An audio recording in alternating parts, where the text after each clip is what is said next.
Jeudi, plus nombreux. Jeudi, à la réunion que nous avons, le deuxième jour de semaine. Donc, nous serons très nombreux là. Nous allons faire la continuité le jeudi et le dimanche. Nous allons faire l'imposition des mains pour le baptême du Saint-Esprit. Afin que chaque personne, que ce soit vous qui êtes en ces lieux et ceux que vous allez encore inviter davantage, et aussi ceux qui nous suivent sur le net, notre communauté, sur les réseaux sociaux, qui nous aiment vraiment, que Dieu vous bénisse chaleureusement. Alors, mes amis, nous allons devoir exhorter ce mot. Nous aurons un petit sermon, une petite exhortation qui sera brève. Nous allons parler sur la porte du cœur. Amen. Ça serait très bref.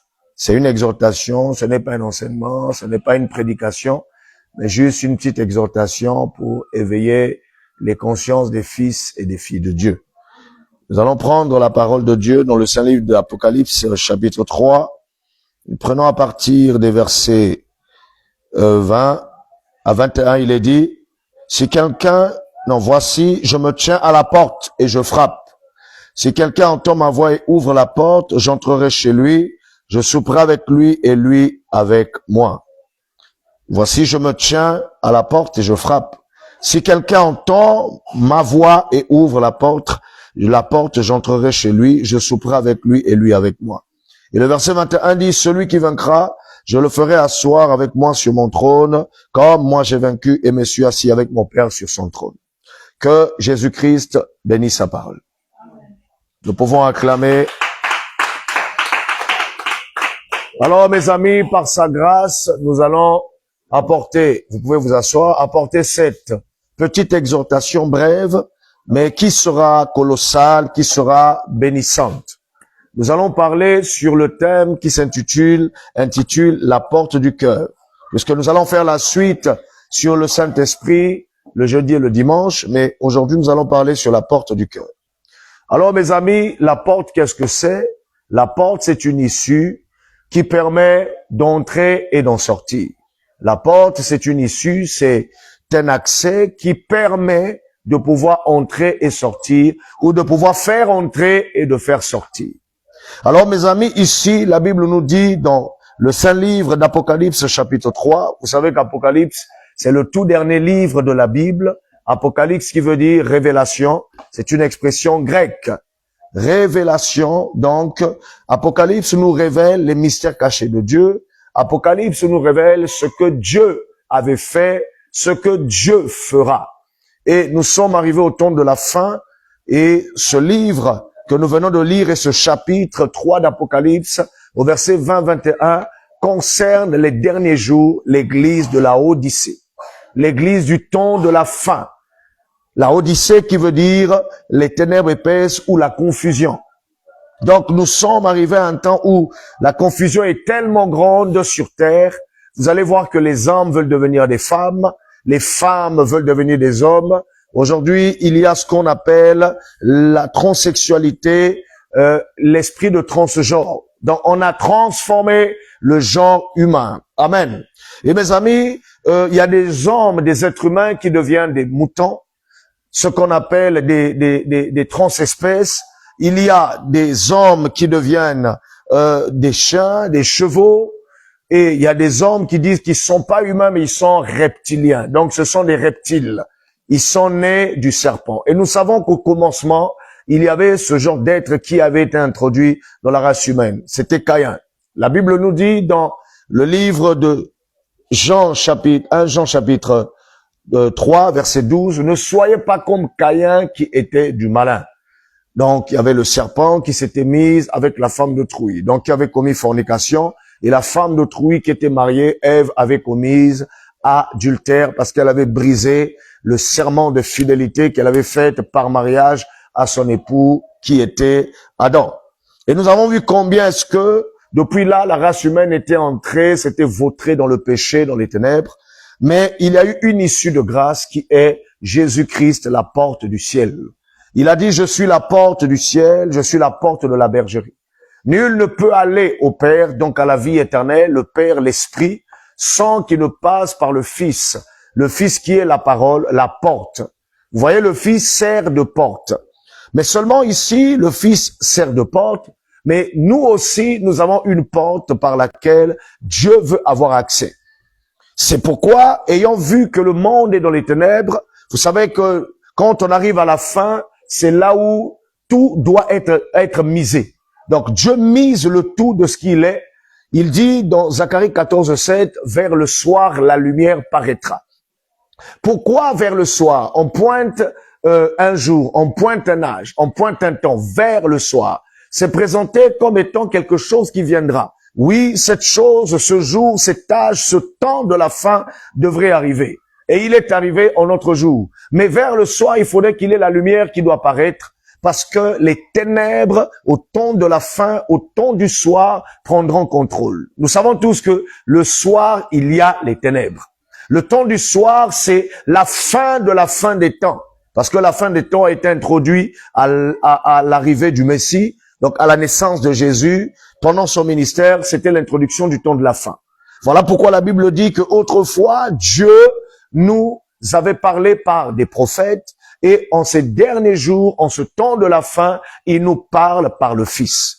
Et quand le Fils vient, lui qui est la parole faite chair, il introduit le temps de la fin. C'était le début du temps de la fin. Il y a eu un cheminement du temps de la fin, c'était les âges de l'Église, mais à l'introduction à l'ère primitive, quand Jésus vient, c'est le début du temps de la fin. Donc, il y avait les ténèbres, mais au fur et à mesure, les âges se sont chevauchés et nous sommes arrivés au 7e âge de l'Église. On a quitté le premier âge qui est l'âge d'Éphèse, le second l'âge de Smyrne, le 3e Pergame, le 4e l'âge de Thyatire, le 5e l'âge de Sardes, le 6e l'âge de Philadelphie et le 7e qui est l'âge de Laodicée. Amen. L'âge de Laodicée. Alors mes amis, qu'est-ce qui s'est passé? L'âge de Laodicée, les ténèbres ont pris le contrôle de la terre. Les ténèbres ont pris la prédominance de la terre.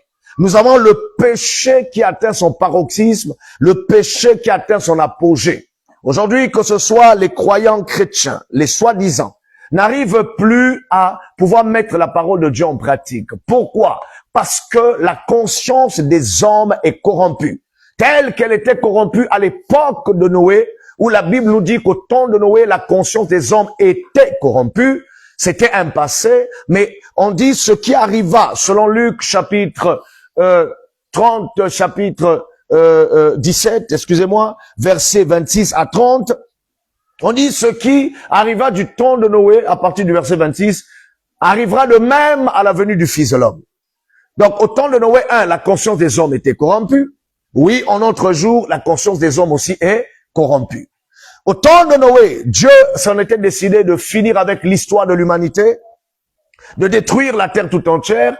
En ce temps de la fin, Dieu aussi s'est décidé de détruire le monde. Le monde est arrivé à la fin, donc le monde se pointe vers le jugement dernier. Au temps de Noé, le péché avait atteint son comble. La Bible dit que les hommes étaient devenus méchants et les pensées de leur cœur se tournaient tous les jours vers le mal. Donc, ils étaient devenus méchants et violents. Les pensées de l'homme se tournaient tous les jours vers le mal. Et quand on parle du mal, il y a la colère. Le mal, il y a la nervosité. Le mal, il y a la critique. Le mal, il y a la médisance. Le mal, il y a les calomnies.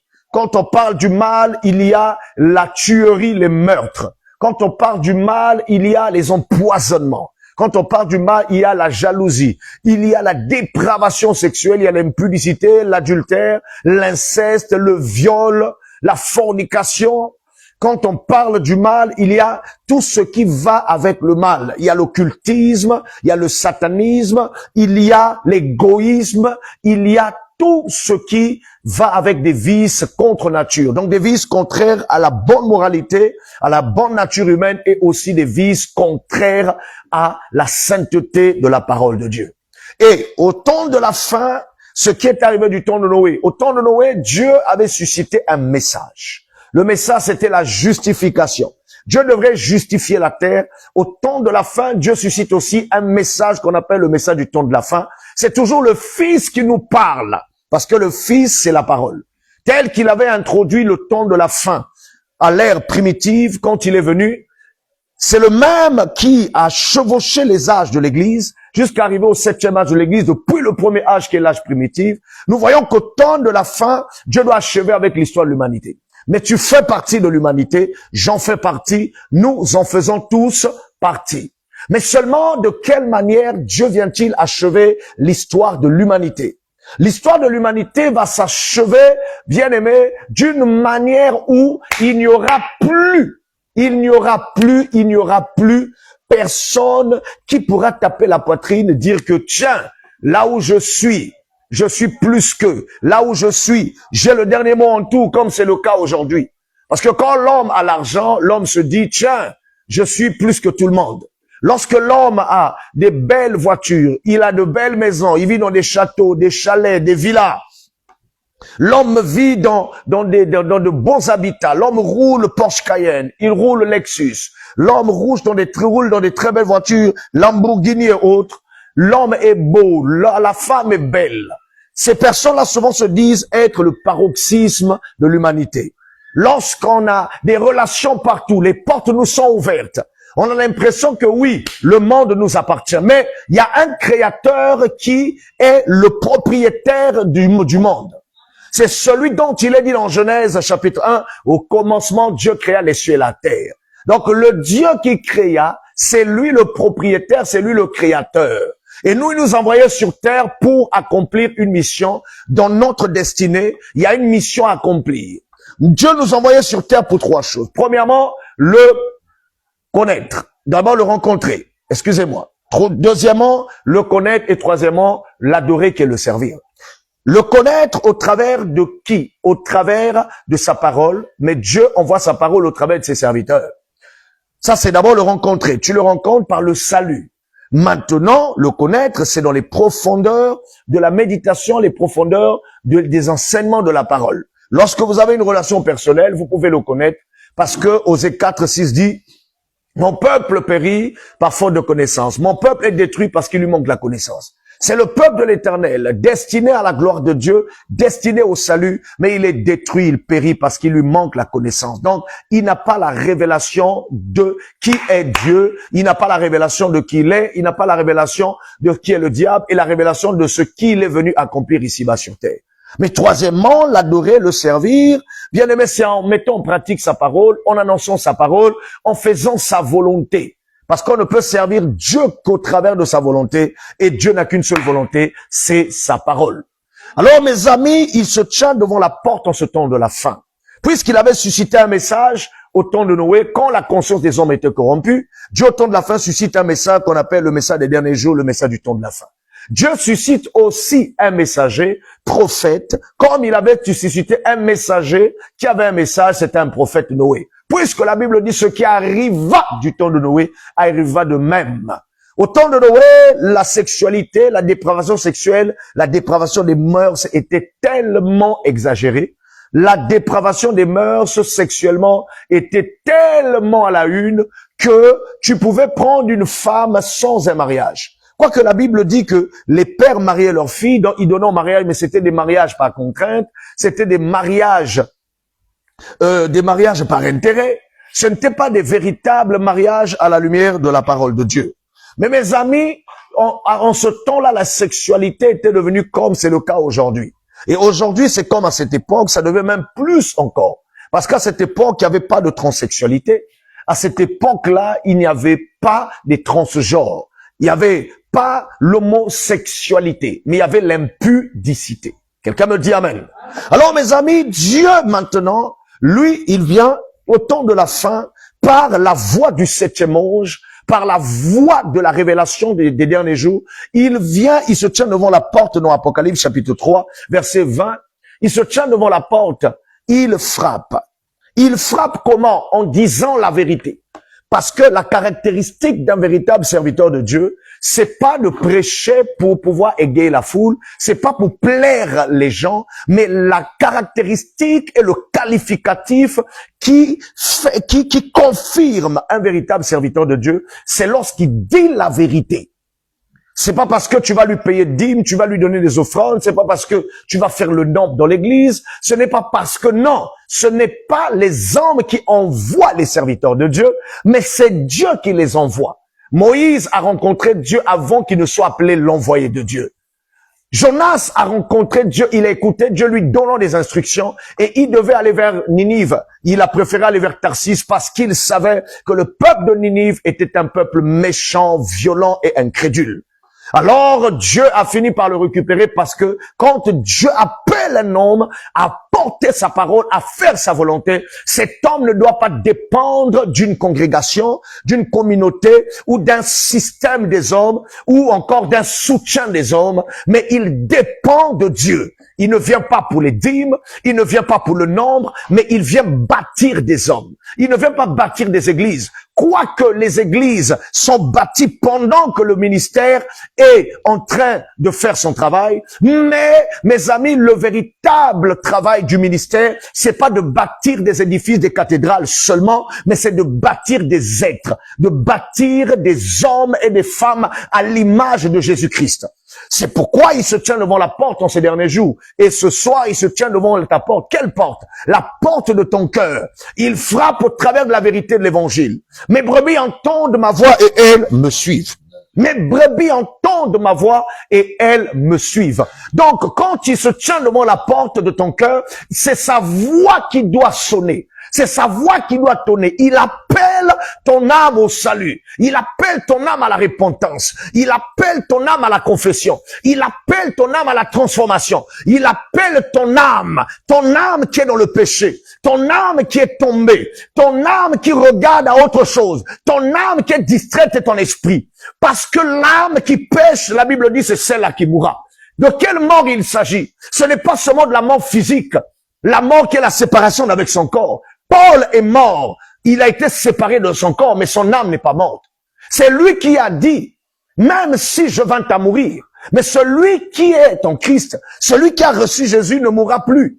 Pourquoi? Parce qu'il est passé de la mort à la vie. La Bible dit, Paul dit, même s'il vint à mourir, mais il est déjà passé de la mort à la vie. Ça veut dire qu'il y a la mort physique et la séparation avec ton corps. Mais la mort la plus hideuse, la plus bizarre, c'est la mort qui est la séparation de ton âme avec Dieu. Dieu t'appelle au salut. Dieu t'appelle au salut. Il t'appelle à la repentance. Mais dans quel état es-tu? Tu es dans l'état de raisonnement. C'est la méchanceté du temps des gens du temps de Noé. C'est la conscience des hommes était corrompue. Aujourd'hui, même ceux qui viennent à l'église, leur conscience est corrompue. À cause de l'argent, je suis capable de vendre mon droit d'aînesse. Ésaü. Ésaü a été haï par Dieu, la Bible dit. Dieu a haï Ésaü et il a aimé Jacob. Pourquoi? Parce que Jacob était tenace. Jacob, quand il prenait une décision, il ne faisait pas marche arrière. Oh, Dieu aime ce genre d'attitude. Parce que ceux-là qui prennent résolution de servir Dieu, mais sont prêts à abandonner Dieu à cause des intérêts personnels, ceux-là sont des lâches. Et la Bible déclare que les lâches n'hériteront point le royaume de Dieu. Tu es serviteur de Dieu, tu as accepté servir Dieu, tu l'as accepté en ton cœur, dans ta vie. Ça veut dire qu'il n'est plus seulement ton sauveur, il t'a sauvé, mais il y a une crème qui s'ajoute sur le biscuit du sauveur, c'est la crème du Seigneur. Le Seigneur, c'est le roi, le Seigneur, c'est le gouverneur, le Seigneur, c'est celui qui règne. Dieu règne sur base de quoi? De sa parole. Quand la parole dit que dimanche, le chrétien, ou bien le jour, le 7e jour, il ne faut pas que le chrétien manque à la maison du Seigneur. Ou le jour de culte, le chrétien n'a pas manqué à la maison du Seigneur. Celui qui a accepté Jésus, c'est que cette loi n'est pas seulement verbale. Cette loi n'est pas seulement parlée et dictée, mais cette loi est faite chair en lui. Oui, pourquoi? Parce que Jésus est dans son cœur. Alléluia. Jésus est dans son cœur. Donc, il n'y a pas autre chose en dehors de Jésus. Oh, mes amis, aujourd'hui, nous avons des croyants chrétiens qui viennent à l'église tels qu'ils veulent. Lorsque, bon, tiens, j'ai tel problème, je laisse le jour du Seigneur, mais la malédiction va arriver. Et quand le pire arrive, Dieu m'a laissé, Dieu m'a abandonné, mais tu as oublié que c'était toi qui avais laissé Dieu. Voilà pourquoi il y a des moments, laissez Dieu tranquille. Laissez même le diable tranquille et laissez les serviteurs de Dieu tranquilles. Faites ce qu'on appelle une rétrospection de votre vie. Faites ce qu'on appelle un inventaire, comme on fait en justice, avant de faire le partage des biens. Il y a un inventaire comme on fait, bien aimé, dans le commerce. Lorsqu'on investit, il y a un inventaire qu'on fait. Que chacun de nous fasse l'inventaire de sa vie.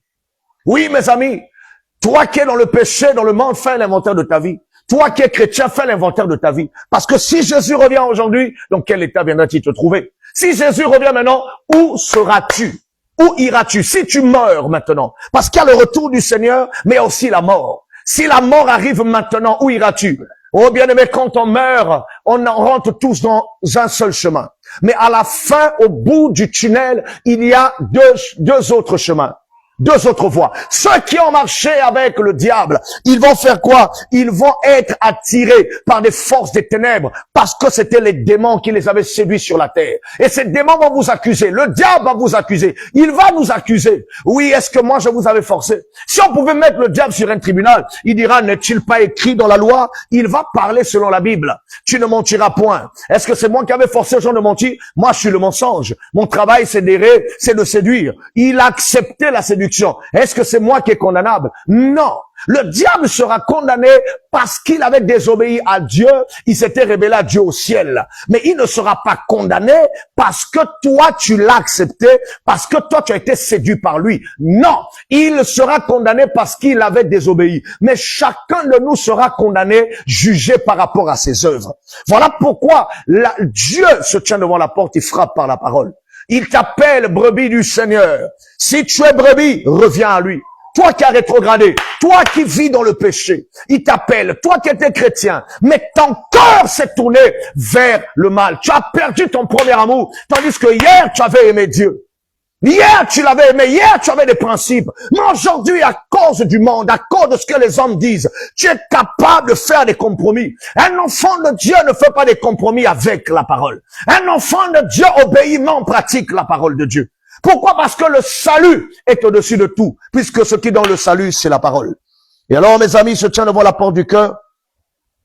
Il frappe celui qui entend sa voix et ouvre. Qui va ouvrir? Ce n'est pas Dieu, c'est toi qui vas ouvrir le poignet. Alléluia. Frère Branham, dans la prédication La Porte du Cœur, prêché le 12 mars 1960 le soir, il dit ceci à partir de la page 7. Il dit, le paragraphe, la page 7, c'est le paragraphe 12 en bas. Il dit, le critique a dit, il n'y a rien à critiquer. Qu'est-ce que vous avez fait? Un chef-d'œuvre. Mais il y a une chose que vous avez manqué de faire. C'était l'artiste qui avait peint le tableau de Jésus au milieu des ténèbres la nuit, qui venait avec une lanterne. Mais devant la porte, il n'a pas mis le loquet qui est le poignet. Le poignet est à l'intérieur. Et alors, le critique, puisqu'avant que ce soit présenté au Panthéon, à la grande maison d'art, donc le grand dessin qui est peint sur un tableau d'art, il faut qu'il passe par la chambre de critique. Il a dit, vous avez manqué de mettre le loquet à la porte. Il a dit, il n'y a pas de loquet.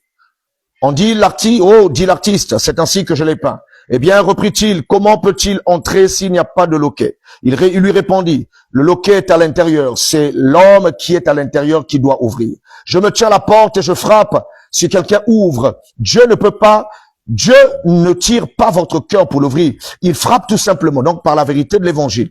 Et c'est vous qui devez l'ouvrir. Je me tiens et je frappe. Et si quelqu'un entend ma voix et ouvre, j'entrerai et je souperai avec lui et lui avec moi. Bon, souper dans l'Ancien Testament ou chez les Orientaux, au jour de la visite de Jésus sur terre, c'était communier. J'entrerai et je communierai avec lui, s'asseoir et parler de tout et de rien. N'aimeriez-vous pas qu'il fasse cela? Or, dans la porte du cœur, il y a 3 portes. Il y a la porte, mes amis, de la vie privée. Il y a la porte de l'orgueil et la porte de la foi personnelle. Amen. Alors, je vous lis rapidement cette chose. Toujours la porte du cœur, page 11. La porte du cœur, la page 11. Regardez ce qu'on nous dit ici. Au paragraphe 21. Il dit, c'est ce que Jésus veut faire dans votre cœur. Il veut se sentir chez lui, mais nous lui avons fermé la porte et le tenant éloigné de beaucoup de choses. Eh bien, Jésus, je vais te dire quoi? Je te ferai entrer, je ne veux pas aller en enfer. Je veux être sauvé à la fin de ma vie. Je ne veux pas aller en enfer, je vais être sauvé à la fin de ma vie. Tu peux entrer par la porte, mais, eh bien, ne te mets pas à faire du tripotage. Lorsque vous entrez dans le cœur de l'homme, disons ceci, que du côté droit, il y a une petite pièce, une petite porte. C'est dur de voir que cette porte, la plupart des gens ne veulent pas que quelqu'un s'en mêle. La porte de ma vie privée. Voilà, à l'intérieur, il y a la porte de la vie privée. Eh bien, Jésus, je te laisserai entrer, mais ne commence pas à te mêler de ma vie privée. Si je dois cesser d'aller à ma partie de cartes, si je dois me séparer des gens qui me fréquentent, la salle de billard et la salle de billard avec qui je sors, si on doit me traiter de démodé parce que je ne fume pas la cigarette avec les autres femmes, si je dois brûler mes chantes et que je doive pas les porter comme les autres femmes, reste juste là, ne te mêle pas de mes affaires. C'est de cette façon que bien des chrétiens acceptent Jésus. Il ne serait pas le bienvenu dans votre cœur. Amen. Il ne sera pas le bienvenu. Nombreux acceptent, Seigneur, je t'accepte, mais j'ai ma vie. J'ai ma vie privée. Ne t'en mêle pas. Je veux pas me repentir. Pourquoi le pasteur dit ça? Pourquoi est-ce que? Ils sont encore dans la vie privée. Ils ne sont pas nés de nouveau. Cette chambre-là, ils la gardent pour eux-mêmes. Leur propre secret. On ne peut pas leur toucher. Non. Regardez bien. Le paragraphe 23. C'est la deuxième porte, c'est la porte de l'orgueil. Oh, il faut ouvrir la porte de la vie privée, que Jésus entre, qu'il puisse nettoyer les murs et enlever les saletés qu'il y a, les toiles d'araignée, tout ce qui est impur, pour qu'il purifie cela. Paragraphe 23, il dit, eh bien, juste de ce côté, à côté de ça, il y a une autre petite porte appelée l'orgueil.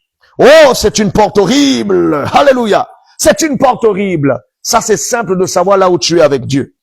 Tout le monde veut un peu d'orgueil. Si vous ne pouvez pas laisser Jésus entrer pour qu'il domine sur l'orgueil, alors Jésus n'y restera pas. Il sortira sans tarder. Si vous pensez que vous dépassez les voisins, que vous roulez dans la meilleure voiture, ou que vous prenez les meilleurs repas, que vous habillez mieux que les voisins, alors vous êtes prétentieux.